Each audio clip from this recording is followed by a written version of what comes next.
मुख्य सिद्धांत जो है कि उसका उद्देश्य है कि मैं निरोगी को निरोगी रखूंगा और रोगी को ठीक करूंगा।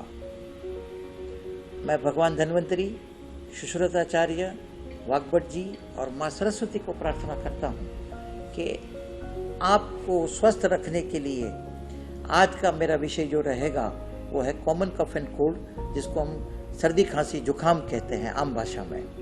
ये बहुत कॉमन है और आज के इस जो पेंडेमिक काल है कोरोना में, तो ये जो है इसी की वजह से लोग जो है पहले जो है ग्रसित होते हैं और फिर वो अंदर जाकर अपनी दुकान बनाकर जो है आपको ग्रसित करता है।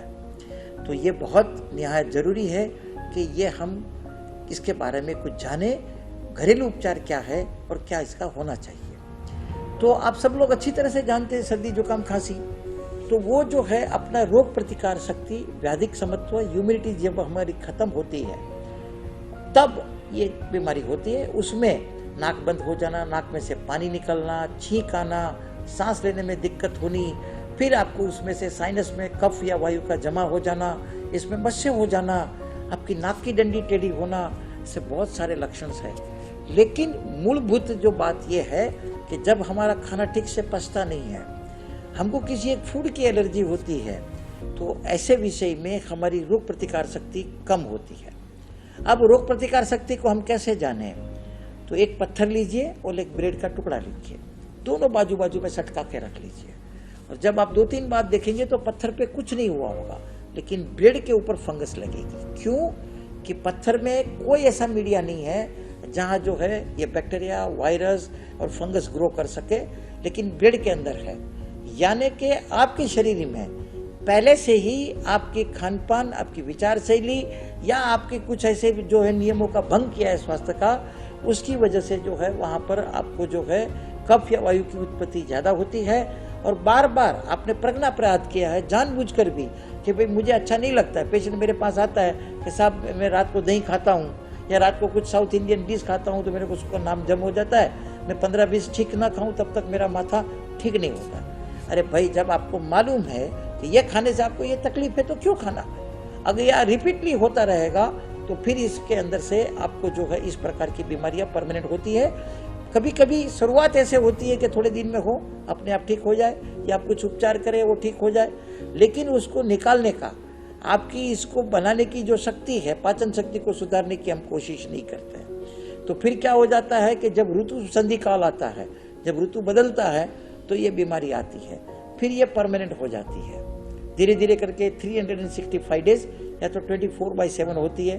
कई ऐसे पेशेंट्स हमारे पास जीवन में आए हैं, देखते हैं और आज भी है कि जब तक सुबह में उनको जो है ठीक से मतलब जो है नासास्त्राव न हो या वो भाप न ले, धुआं न ले, छींके न खाए, तब तक उनका दिन शुरू नहीं होता। ब्रेन जो है उसके अंदर हल्कापन जो है महसूस नहीं करता है।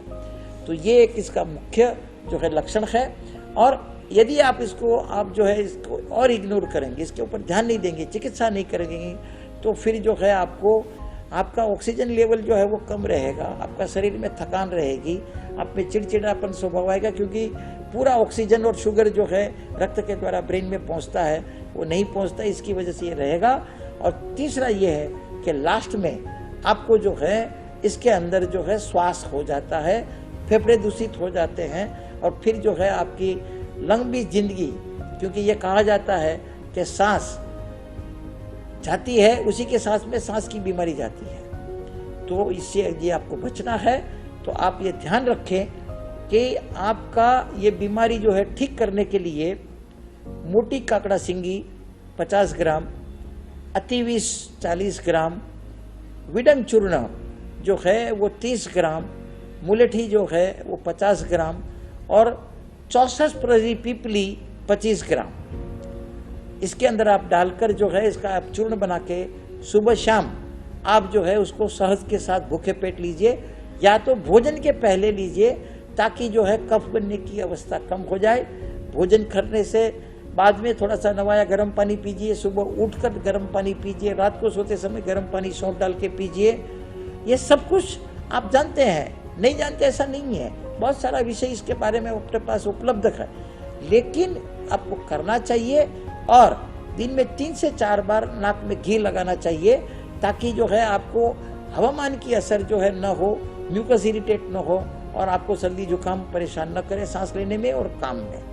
अब मुद्दे की बात ये होती है कि ये सभी औषधि जो है आपके आसपास में उपलब्ध है, कोई अच्छे से स्टोर में चले जाइए, अच्छी क्वालिटी का ले लीजिए और जो है उसको आप करके, अगर आप ये नहीं कर सकते हैं, आपके पास ये उपलब्ध नहीं है, समय नहीं है, या उसको लाकर करने की आपके पास जो है उसको टेक्निक मालूम नहीं है चूर्ण बनाने की, क्योंकि चूर्ण आप रेडीमेड लेंगे तो अच्छा है, गुणकारी है, लेकिन फिर भी आप लाके कूट के करते हैं तो उसका गुण ज़्यादा मिलता है, ऐसा शास्त्र कहता है।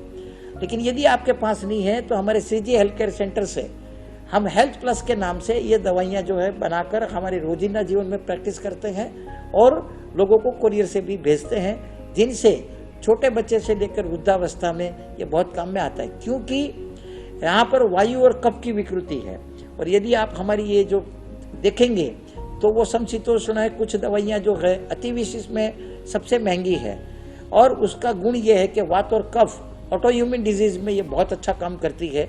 ये हमारा सिद्ध योग है और इससे काफ़ी लोग लाभान्वित हुए हैं, आप भी होंगे ऐसी मैं कामना करता हूँ। धन्यवाद। डॉक्टर साहब, एक कॉलर जुड़ रहे, श्वेता जी है अहमदाबाद से, वो आपसे कुछ बात करना चाहती है। श्वेता बेन नमस्ते, केम छो? आपने जे लैंग्वेज फावे, तमे भी गुजराती छो ने हूँ भी गुजराती छू, तो मैं आप भी हिंदी बोले, मैं भी हिंदी में बोलता हूँ। धन्यवाद।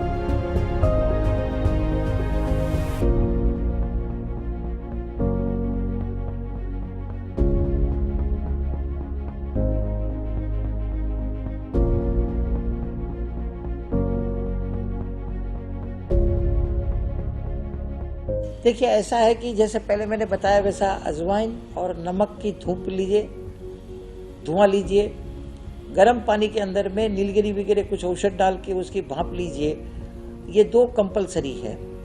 तीसरा ये है कि सौंठ और हल्दी मिलाकर गर्म पानी के गरारे करें और नाक में घी लगाएं। और जैसे मैंने आपको बताया, ऐसा करके जो खाना खाने से आपको अच्छा नहीं लगता है, पचन में दिक्कत होती है और या उससे कफ या वायु बनता है, ऐसे पदार्थ नहीं खाना चाहिए। ठंडे हैं, दही है, क्लेस्टी है, ऐसे खोवे की मिठाई, ये सब चीज़ें न खाएं।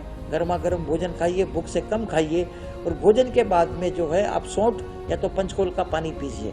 लेकिन उसके साथ हमने ये जो बताई हुई दवाई है, जो मैंने पहले आपको बताई, उनका मिश्रण करके जो है आप भोजन के पहले और भोजन के बाद में ले, तो मैं ये समझता हूँ कि आपको परमानेंट 70 से 90% आपको जिंदगी भर का आराम हो जाएगा। तो सर, ये आपकी जो दवाई है वो पूरे मतलब अहमदाबाद में मिल जाएगी, या मतलब आप पूरे इंडिया में आपकी सर्विस है या नहीं? हम लोग कुछ ये फार्मास्यूटिकली मैन्युफैक्चरिंग करके जो है, अभी तक हमारा ऐसा कोई व्यवस्था नहीं है। सभी दवाइयाँ जो है आपको जो चाहिए, आप हमारे Shreeji health care centre health plus division में आप संपर्क करें। देश विदेश दुनिया के किसी भी कोने में, छोटे से गांव में वो दवाइयाँ आपको घर बैठे मिल जाएगी। ऐसी एक सुंदर व्यवस्था हमारे वहाँ पर परमानेंट हुई है। आप उनका लाभ लें और दूसरों को भी उसका लाभ देकर उनके स्वास्थ्य को ठीक करने में मदद करें, ऐसी मैं आपसे कामना करता हूँ। धन्यवाद। हम अगले एपिसोड में फिर मिलेंगे और नए कोई विषय के ऊपर हम जो है रोग के बारे में और उसके उपाय के बारे में आपसे बात करेंगे। देखिए, ऐसा है कि पूर्ण ठीक होने में शास्त्र ने 4 गुना भाग किया है। एक रोगी, दूसरा वैद्य, तीसरा औषध और चौथा जो है परिचारिका। तो मैं एक तकिया कलाम बनाया है कि जो पेड़ पे वो पेट में। तो ये जो है आपका आहार आपको ठीक करेगा। वैद्य से ठीक से आपको निदान कराना है, वैद्य की सूचना का पालन करना है, और घर वाले आपकी ज़रूरत को जो है वो बनाकर करें। तो 16 आना होता है, पुराने ज़माने में 16 आना का 1 रुपया है, आज 25-25 पैसा हम गिने तो 100 रुपया जरूर होता है।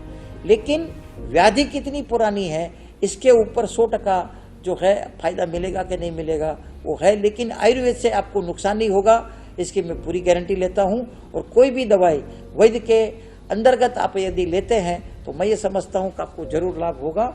धन्यवाद।